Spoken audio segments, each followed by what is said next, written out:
Eu volto com a Leila já já, que eu sei que ela tem perguntas, mas a Eliana vai explicar para a gente agora quais são as formas de praticar essa devoção. Como é que no meu dia a dia eu vou assim, praticando a devoção a Jesus misericordioso.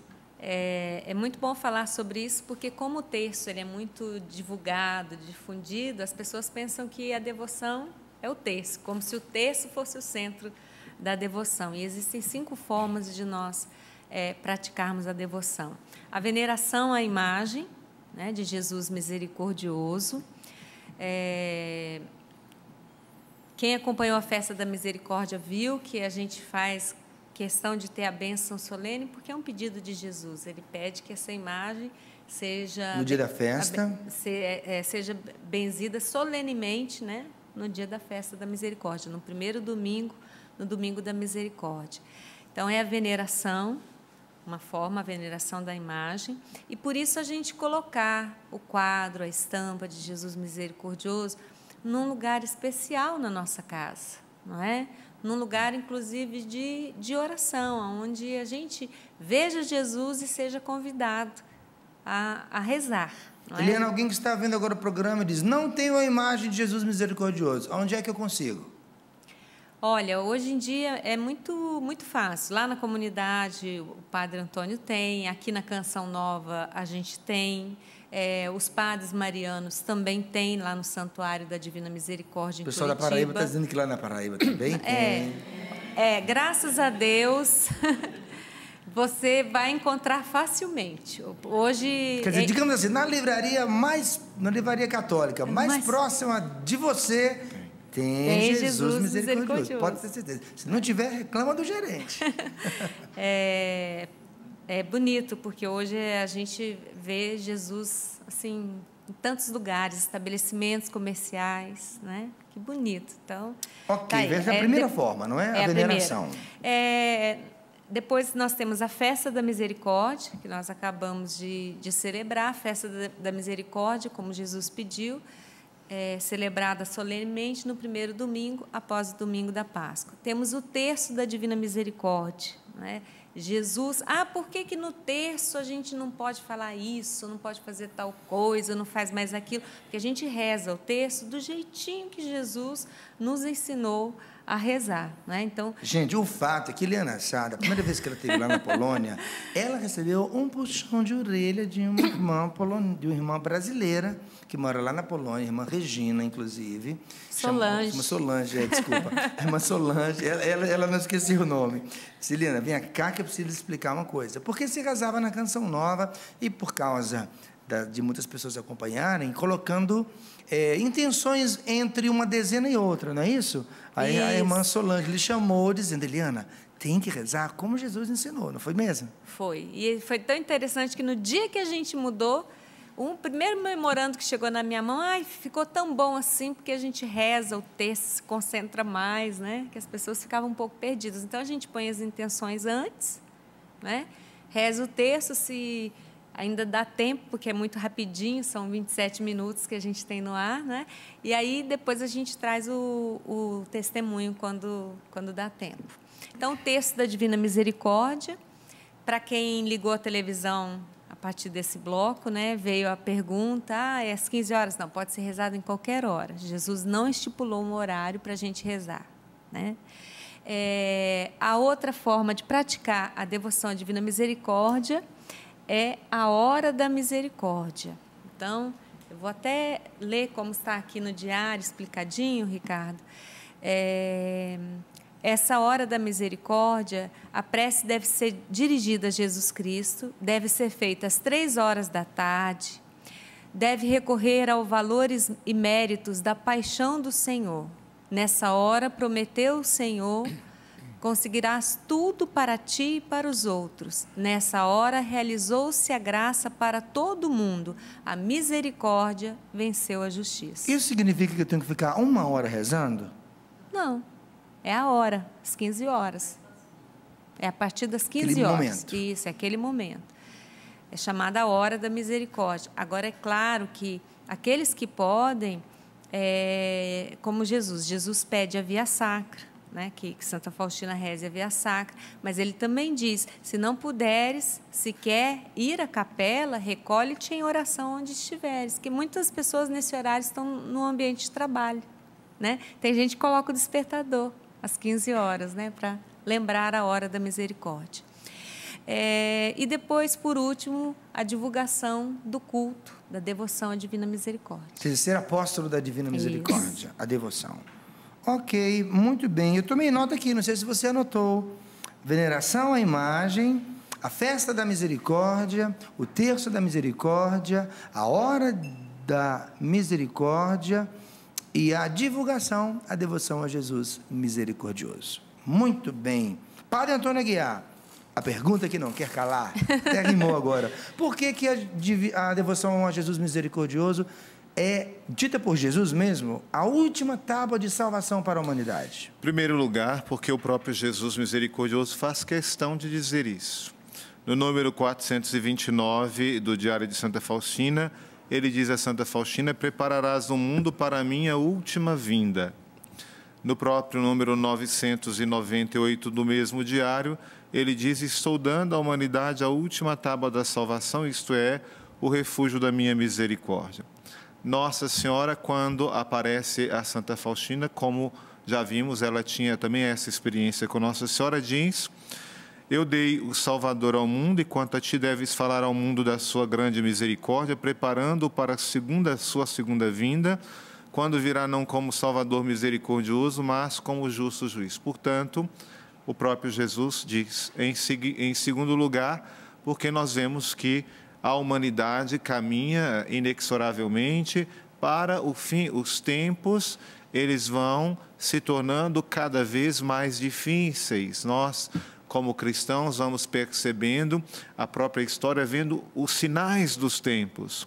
Nós vamos percebendo a perseguição aos cristãos, nós vamos percebendo que tudo aquilo que sempre foi considerado valor hoje ser colocado em dúvida, inclusive ser completamente desprezado pela própria sociedade. Nós vamos percebendo, por exemplo, campanhas como essas de querer se retirar dos lugares públicos a presença de Jesus Cristo, do crucifixo, de outras imagens, de tudo aquilo que possa fazer lembrar a presença de Deus no meio do mundo. Enfim, são tantas realidades que nos faz lembrar, que nos dizem claramente que nós estamos caminhando para o fim dos tempos. Portanto, só nos resta, de fato, abraçar esta causa, divulgar a misericórdia o máximo que pudermos e nos prepararmos, porque não vai melhorar, não. Pelo contrário, a situação tende a tornar-se cada vez mais grave, para que nós tenhamos esta atenção, acolhamos a misericórdia de Deus enquanto é tempo, porque depois não adianta chorar. Ok, padre, quando a igreja fala sobre finais dos tempos, ela está falando sobre o final do mundo? A igreja, ela está falando, quando ela fala sobre os finais dos tempos, ela diz sobre a segunda vinda de Jesus. A liturgia nos fala disso, nós sempre rezamos, anunciamos, Senhor, a vossa morte, proclamamos a vossa ressurreição, enquanto esperamos vossa vinda gloriosa. Enfim, toda a vinda do cristão é nessa expectativa do encontro definitivo com o Senhor que vem. E nós vamos ao encontro de Cristo, quer sempre de duas maneiras, quer ou a gente vai, ou ele virá em glória, e de alguma forma nós nos encontraremos com ele. Obrigado, padre. Seguimos em frente. A Leila tem pergunta para Eliana Sá. Daqui a pouquinho é o sorteio, viu? Quem sabe você que participou com a gente via e-mail vai ganhar o livro que apresenta uma série de novenas e o CD Orações a Jesus Misericordioso com Eliana Sá. Adriana, de Fortaleza. É a cidade mais linda do planeta. E ela pergunta o seguinte: Eliana, de tudo que você já leu, o que mais chama a sua atenção até hoje sobre a Divina Misericórdia?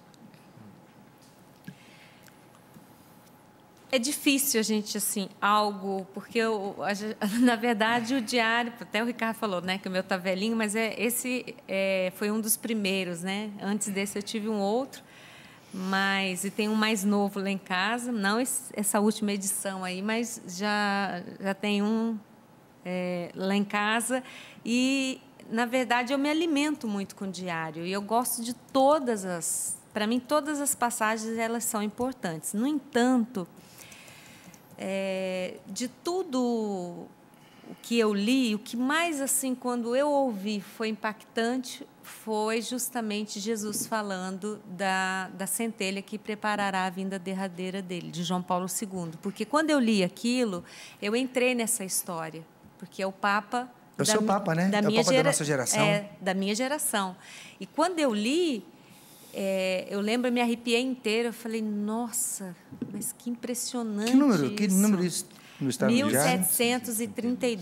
1732 do Diário de Santa Faustina. Então, essa foi a mais impactante, aquela que... e foi interessante que depois eu esqueci o número, né? E aí eu deixava o padre doidinho, né? Eu ligava para o padre Antônio, aonde que está no diário? Porque o diário ele é grande, né? São muitas páginas. Então, assim, são quase 500 páginas. Então, imagina, aí o padre Antônio me socorria 1732.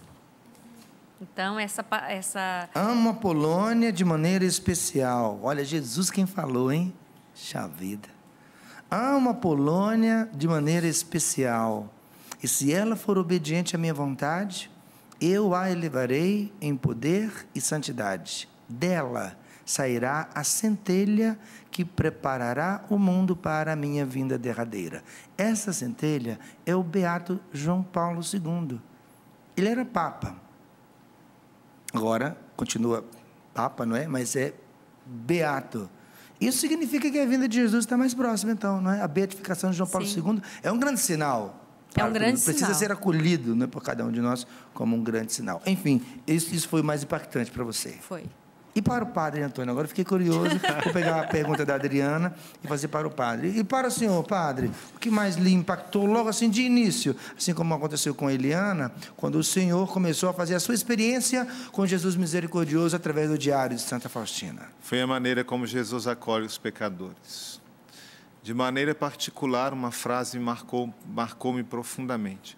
Quando Jesus disse que nenhum pecador tenha medo de se aproximar de mim, ainda que os seus pecados sejam como escarlate. Eu me senti acolhido. Eu me encontrei na misericórdia de Deus. E aí foi o que me marcou, é o que me consola, porque eu me lembro que quando eu pecava, eu sentia vergonha de até olhar para o Santíssimo Sacramento. Sentia vergonha de rezar enquanto não me confessasse. Qual o número, padre? Essa passagem... ela se encontra em vários momentos do Diário de Santa Faustina. Que coisa boa, melhor ainda.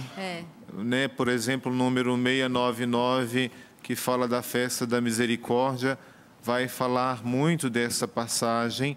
Ele vai dizer aqui exatamente que nenhuma alma tenha medo de se aproximar de mim, ainda que seus pecados sejam como escarlate. E em outras passagens, em outros lugares, o Senhor vai falar de maneira muito forte sobre isto. E como eu sentia vergonha... Ele fala sobre... Desculpa, padre, mas eu lembro que eu também li uma vez uma passagem em que ele fala que quanto maior o pecador... Mais direito ele tem a divina Exatamente. misericórdia. Essa foi a que mais eu gostei.